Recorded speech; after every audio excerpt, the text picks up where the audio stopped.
So, this is Shoot One Shot TV, and today we have a guest, Georgia Woodbine, who is a life coach, a change agent, and an author. And she is going to talk to us about her journey and the ups, the downs, how she wrote over 6 books. She's going to share with us, what it's been like for her while she's been on a journey, things that have come up. We're so happy to have her. Thank you, Georgia Woodbine, for coming on Shoot One Shot TV. I think that a lot of times when people kind of start on their journey, when they realize like what their God given talents are, Mhm. they do start to have fear though, right? Like, can I do this? Is it really in me to make happen? And so, when you were going through the process, like, what were some of the things that were going on in your head? Like, what was coming up for you? And while that was going on in your head, did you find that different things or people showed up for you that was unexpected? Absolutely. I mean, there was definitely fear of the unknown, doubt of can I really do this? Um, I always tell people that taking control of your life always begins with changing your mindset. And you cannot change what you don't confront. So once you say to yourself, you know what? I'm going to do this. I'm going to try this, regardless of whatever happens. Because what happens is once you challenge yourself to do something that you think is impossible, you push yourself past limitations that you put on yourself. And you realize that, wow, if I just put focus into this, if I just put time into this, if I just really, really laser in on what it is that I want to do, that I can accomplish this. I think for me, once I became confident with what I had to offer, that's what was the turning point for me, where you saying, when did that transformation happen for me to go from working in corporate America to becoming my own boss? I think for me, it was when I was on my job and I remember passing out, and they said I was dehydrated. So I'm in a cubicle at my job, at a job that I hated, with a boss that I really did not get along with, and just passing out. That point, that was the transformation for me, because when I woke up, I was in a hospital and they said, okay, you was dehydrated. So I had the decision to go back to work or to go on disability. And for me, I said, I need to take this time away to see what I really want. And I think sometimes when you're in a job that's very stressful, it can bring on all kinds of health issues. Yes, yes, that is so true. And I think sometimes it'll be things like that. That's like you feel like, oh, this could be a bad sign. Okay, in a way, yes, your health that wasn't good.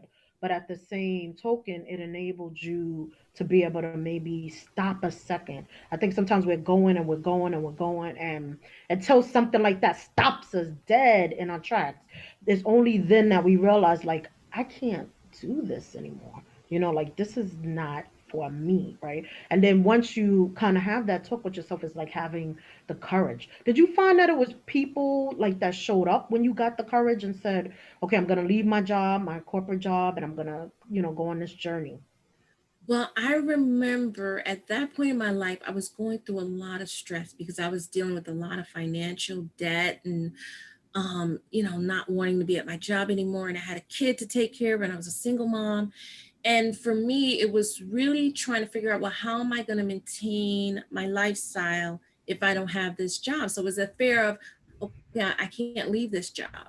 So when that exit strategy, that's what I call it, it was an exit strategy for me to really start tapping into other things. And I think that, once I said to myself, I don't want to do this anymore. It's not serving me. There's a quote that is actually my quote that I created, and it says, transformation begins once you let go of the things that are not working for you anymore. And so for me, it was determining, like you said, this is not working for me anymore. What else is out there? what else can I do with my life? And that's when I started tapping into my gifts. That's when I started tapping into my natural abilities and all, and my skill set, education. That's when I talk about where you said before about connecting the dots, about taking everything that you have, your experience, your job experience, your skill set, your education, your natural abilities, which are things that you love to do, and figure out, well, how can I turn this into to create the life that I love and to do what I love and to get paid for it. Wow, Georgia, you said a mouthful with that because it's true. It's like I think a lot of us don't realize all of the God-given talents we have. One, and then the skills that we pick up from our jobs or from our education, and being able to say at some point, this is not for everybody, right? Being Right. an entrepreneur, being a motivational speaker, living your, life's purpose, following like a dream. It's not for the faint of heart. Nope. It's once you make that decision, it's something there that drives you, that's above you. It's really not, it doesn't become about you. It really becomes, for a lot of us, it's about servicing, being able to give of our God-given talents to others, and realizing that we have something inside of us that we want to share. So once so you made the move, you made the transition, you began on a journey. And so one of the things that you did was to write your first book. Can you talk to us a little bit about that process? Because I know, by the way, everybody, she helped me write my first book. She was my coach. And I know when I was thinking about it, it was like, oh my God, how am I going to do this? How am I going to have enough things to write about? How am I going to get enough pages for the book? And, it was a process. So can you share with us a little bit about your process with that? Absolutely. Well, my process was a little different because I think that what happened to me was I had a major flood in my home and I basically lost everything. And what survived was my journal. So that journal became my first book. And I remember after the flood, I was looking through all the papers and not one sheet stained with ink. And so that for me was my aha moment, like, wow, I need to do something. I mean, I would just like basically just journal things that was going on in my life. It was therapeutic for me. It was actually a way to help me get through whatever I was going through. I would write letters to God. I would just write things, just pour my heart out. And I think for anybody, it's very therapeutic to write down what you're feeling because you have to get it out. And sometimes people feel like they don't want to share personal feelings with others or their family members or their friends, but that is a way to get it out, to get it out of your system. And so for me, that's what I did. I started journaling, and I remember I was journaling for like 10 years, and I had all these papers. And I remember when I had that flood in my house, that's when I took all the pieces of paper, and I remember I had a vision. That's how my first book came. I had a vision. I was in my bathroom and I was crying because I had lost my job. I was about to lose my home. I was about to lose my car. And I was at the end of the rope, meaning like I had no idea which direction my life was going to go in. I just felt like my life was falling apart. And one of the things I like to share with people is that it's okay when things are falling apart, because what that means is that new things are going to come together. But when you're going through that, you cannot see what the other side is, and it's so hard because you just feel like you're losing control of everything in your life. Your relationship's not going right, your finances not going right, your job is not going right, everything is just like in chaos. And it's like, what the heck just happened? And so Hmm. for me, I remember I was in my bathroom on the floor, and I remember I was crying out to God. I was like, I don't know what to do. I just have no clue. What? Tell me, talk to me, show me, speak to me. I need a sign. I need something to show me what I should be doing at this point, because I was so broken at that point in my life. And I cried out to God. And I remember a few days later, I had this dream, but the dream was actually a vision. And in this dream, I'm sitting in this dark room. I'm looking outside this dark room, and it's like raining and thundering. And in the dream, I start to see the curtains just open up. And I'm staring out the window, and something in the dream makes me want to jump up because of fear of why these curtains moving on its own. Who's here? It's just me in this room by myself. And I'm afraid. But something says, sit down, be calm. So I'm sitting in like a yoga position and my hands are like this. And I'm looking out the window and it's raining and it's thundering and it's pouring. And then all of a sudden I start to see the sun shining. I start to see the clouds. They're like bright blue. I see the sun gleaming. And then all of a sudden I see like a mountaintop going up into the sky. And as I look, I see a form figure. I don't see a face, I see a hand. And the hand releases a letter to me. And it says, do not fret nor worry. Everything in you is a test to make you stronger. I will grant you the desires of your heart. And so for me, that was the birth of my first book because it was more so of a vision of God speaking to me saying, it's okay. Everything's falling apart in your life. It's okay. You don't know the answers. It's okay. Just trust me. Just have faith. Just believe that there's something more than what you see in the physical eye. And Mm. once I started to get to that place in my life, that's when I started to tap into my gifts. That's when I knew I could write. That's when I knew I could be a speaker. That's when I knew I could do life coaching. And all the gifts just started pouring out of me. Mm.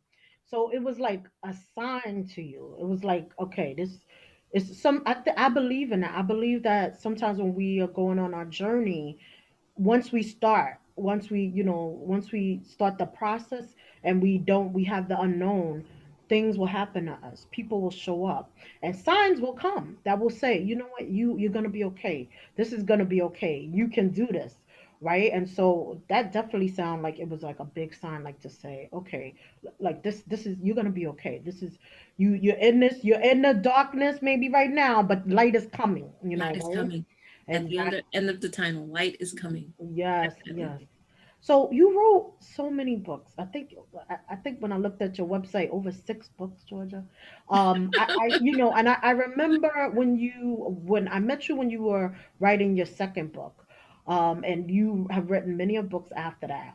And they just get better and better. And you have tons and tons of great information in the books. But I want to ask you, I know this is always like as an author, like how could you say this, but are there like particularly like 3 books that you wrote, like your top 3 books that you feel like, these are my favorite, even though we know that you love all of them, they're all dear and precious to you, but is there 3 that you would say that you could say, oh, this is kind of like my favorite?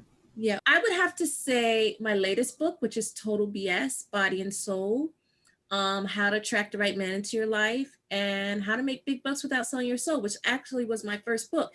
And the reason I say that is because I believe that not just in those 3 books, but all my books have a common thread.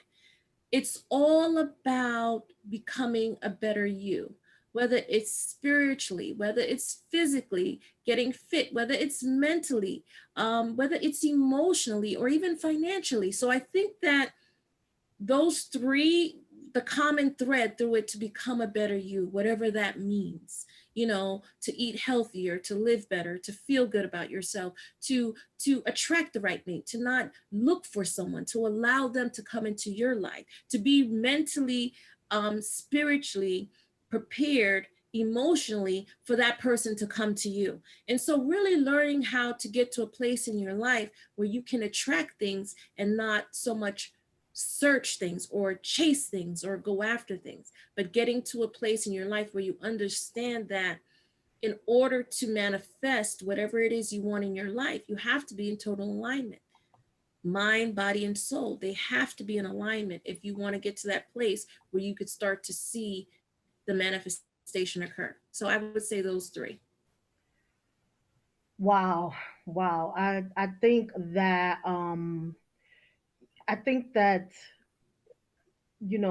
what you said is important in terms of like when you do write your books, having a theme, like a threaded theme that goes with it, and that being powerful, right? It almost begins to be like a genre that you kind of that you kind of make for yourself, right? So Mhm. you become known as this genre author, or this genre type of author. We will see you on the next episode.